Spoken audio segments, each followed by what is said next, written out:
Hello everyone, good morning. Welcome to the Eco Farms. I remain Benjamin. At the Eco Farms and Agro Services, we keep innovating ways to improving our efficiency and sustainability in the farm. I just want to talk with us on some of the innovative ways we're working around that.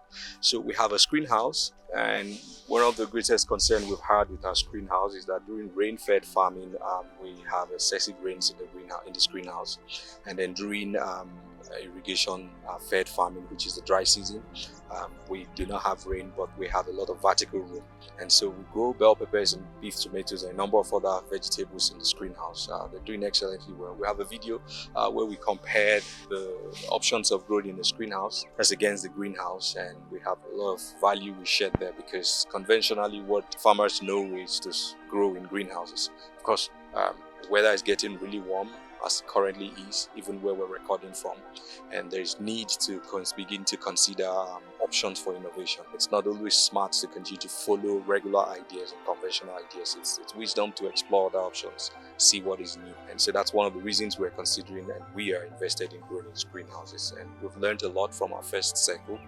One of the key takeaways is that you have to time your crop cycle to start early and terminate by early rains. When the rains get excessive, you get a lot of rains in the greenhouse, because the eco-friendly shade nets from the greenhouse let in a bit of rain, not in torrential forms but in showers. But even at that, they build up and they lead to a lot of fungal infections, and soil gets saturated with a lot of water, and then the plants have a problem. But what we've learned is you could stagger your planting, take advantage of the dry season, irrigation fed, and then have a bit of rains. Before the rains come, you terminate and then you start another cycle. So that works very well. Greenhouse works very well. Please take a look at that video.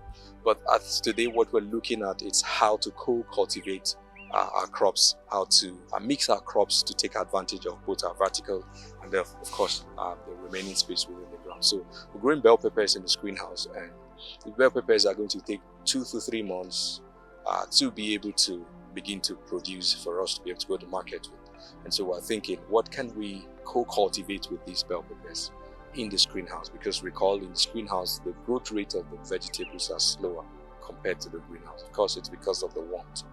In the greenhouse, they self-ventilate, and there's a lot of temperature regulations, so growth rate for crops are slower. But in the greenhouse, the covering film generates a lot of heat, and so crops grow really fast. And so we may have an excess of 3 or slightly towards a 4-month period before we can go to the market for me. And our concern is, how can we be able to still earn while we wait for our bell peppers to fruit, or tomatoes as the case may be. So what we're doing, we are co-cultivating them, co-combining them with iceberg lettuce. We're first doing a research. We've done iceberg lettuce in some region, as you can see. We're doing broccoli, cauliflowers, purple cabbages. These are leafy veggies that take between a period with good weather and good watering, between a period of 60, 40, 60, sometimes 90 days to be ready. Iceberg lettuce takes a period of less than that, 30 days, a month, tops they are ready, less than a month they are ready. So what this is doing is we're trying to do an experiment to see which of these crops can co-cultivate with the bells or the beef tomatoes best. Is it iceberg lettuce? Is it the purple cabbage or conventional cabbage?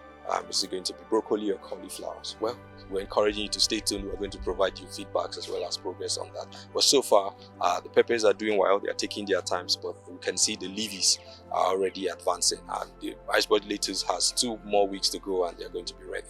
So the wisdom there is we're going to be able to have something to go to the market with while we allow our peppers to grow. So thanks for tuning in. There's always wisdom to learn. The beauty is that you have to be innovative.